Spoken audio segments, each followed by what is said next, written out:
Hi friends, welcome to Book Talk. Have you ever come across a story where a person goes off to sleep for 20 years? No? Well, I'm not surprised. So let me take you through a story where a person sleeps for 20 years. The name of this particular title is Rip Van Winkle by Washington Irving. The setting of this story is in and around Catskill Mountains above Hudson River somewhere in America. At the foot of these fairy mountains, there is a unique little village founded by some Dutch colonists. The countryside was then still a province of Great Britain, where a simple, good-natured person by the name of Rip Van Winkle lived. He was a descendant of Van Winkles who figured so gallantly in the chivalrous days of Stuyvesant of New Netherlands. Now, New Netherlands, in today's terms, falls in the states of New York, New Jersey, Pennsylvania, Maryland, Connecticut, and Delaware. But Rip Van Winkle inherited very little of the martial character of his ancestors. He was a simple, good-natured person, a kind neighbor and an obedient, henpecked husband. He had a termagant wife who used to really bully him. But the children of the village were very fond of him because he always helped them with kite flying. He taught them how to shoot marbles. He used to set their playthings, and all around the village he was very popular. And he also used to tell them stories of ghosts, witches, and even Indians. And whenever he went dodging about the village, he was surrounded by a troop of them who used to hang about his skirt. The minus point in Rip's composition was an insuperable aversion to all kinds of money-making labor. He avoided earning money through labor, but he spent a lot of time in gallivanting here and there and doing frivolous things, and by and large helping people. So that was his mode of life. He was one of those happy-go-lucky types who would have of a well-oiled disposition and who preferred to have either bright or brown bread, whatever came his way. And he believed he would rather starve on a penny than work for a pound. And his wife kept continuously dining in his ears about his idleness, his carelessness, and the ruin he was bringing upon his family name. Rip's sole domestic attendant was his dog, Wolf, who was as much henpecked as his master. For Dame Van Winkle regarded them. Dame Van Winkle was Rip Van Winkle's wife. So Dame Van Winkle regarded them as companions in idleness. So both Wolf and Rip Van were companion in idleness. And for a long time, Rip consoled himself by frequenting a kind of a perpetual club that was located in the village.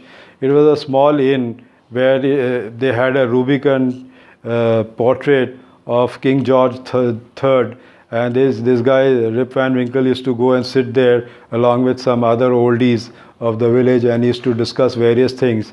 And whenever a passerby left a newspaper, that newspaper was discussed threadbare.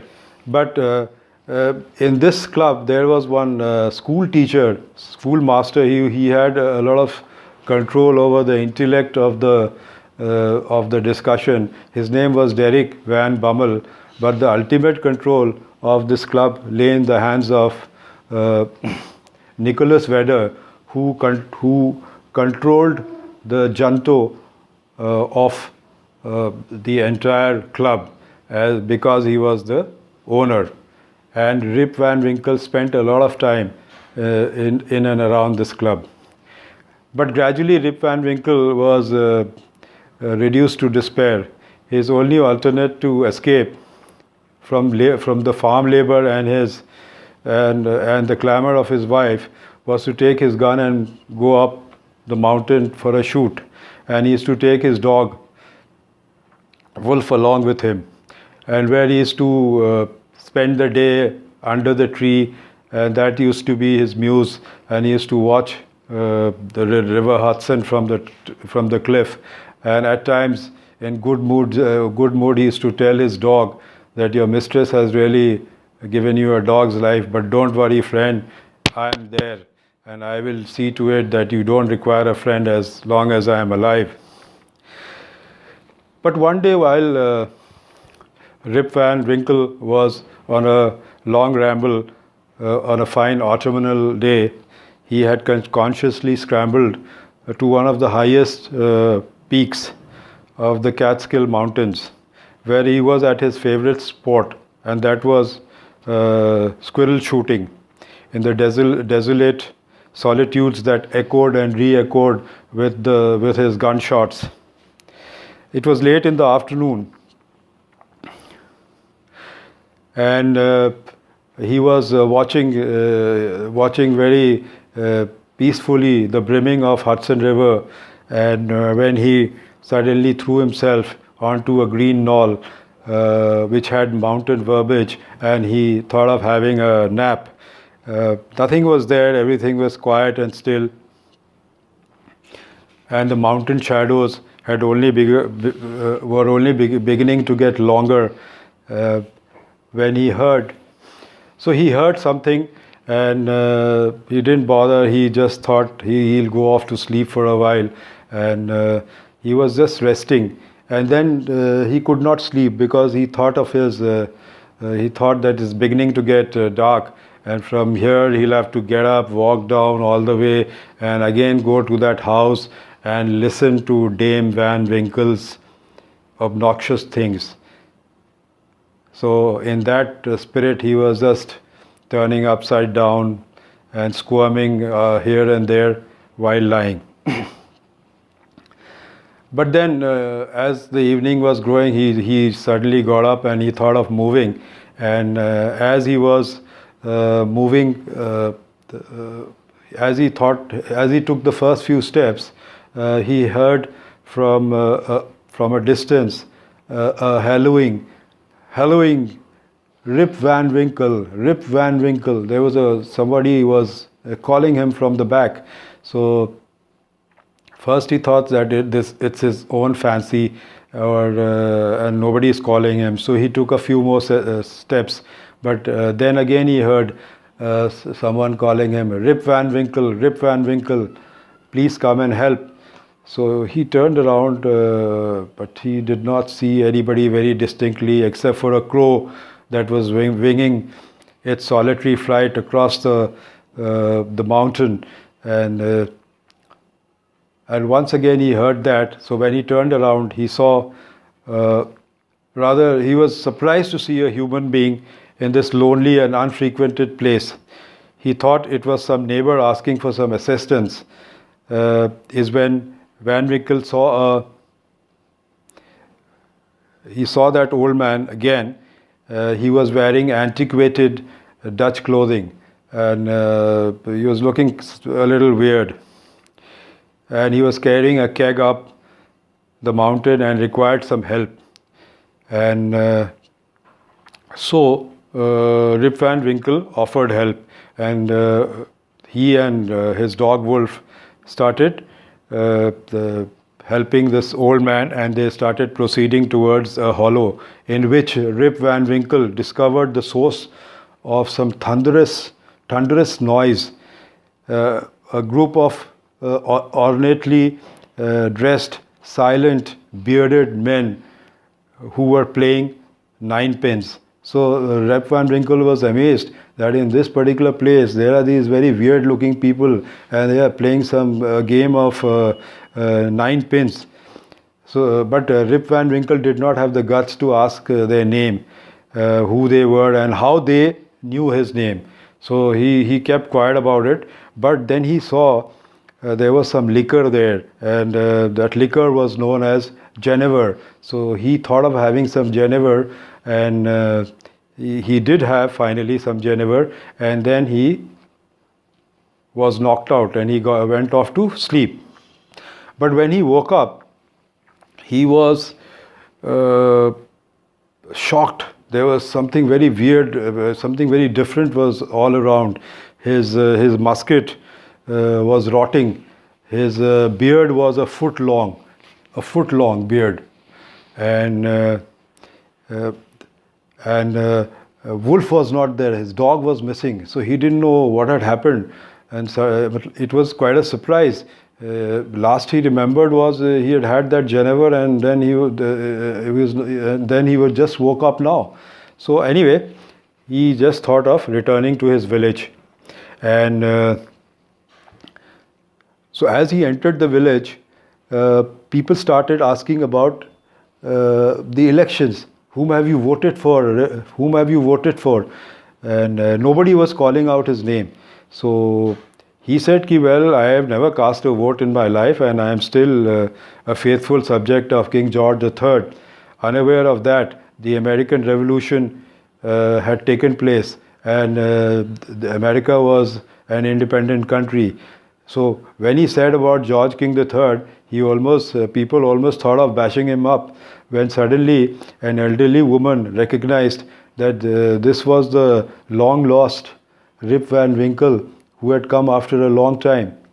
And then he saw in that inn, Rip Van Winkle went to that inn, and he saw that the portrait of King George was replaced by George Washington, and all his friends were killed in the American Revolution. And then he saw, then he heard people calling out for Rip Van Winkle, and he saw another person walking in, and who happened to be his son. And then after a little while, even his daughter came, and suddenly he was reunited with his family, and he came to know that his wife is dead, but he didn't show any remorse on that particular news, because the wife used to really ill-treat him. Later, the daughter took him to his house, and Rip Van Winkle resumed his idleness, and he came to know that that in the mountains, those were the ghosts of Henry Hudson's crew that had got lost. And the children were very enamored by this particular story of Rip Van Winkle going up to the mountain, and then suddenly he was told, or he realized, that he had returned to the village after 20 years.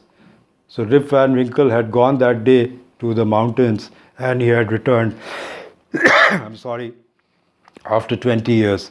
And the kids, whenever thunder is heard, it is the men who are playing 9 pins. Those ghosts in the mountains are playing 9 pins. And the henpecked husbands, they really admired Rip Van Winkle, and they wanted to find out the elixir that he had, through which he used to go through his wife's nagging. And all the villagers wanted to have that elixir for themselves also, so that they could go through their wives' nagging. But in the ultimate analysis, when Rip Van Winkle returns after 20 years, the analysis is that he suffered because of his laziness. God had sent him to sleep for 20 years because he was extremely lazy, and a lazy man doesn't see the advent of any settings. He missed the pre-American, the post-American Revolution, and he didn't get a chance to see how his country got independence, and that happens to be the central theme of this particular story. So friends, it is very important in life not to be lazy. That is the moral lesson out of this. and one should always keep doing things which are productive. So friends, if you've liked this particular story, kindly share it. Share it more with children, because ultimately this story was written for children. And also subscribe to our channel. And with that, I say goodbye to you. Soon we'll be coming out with another story.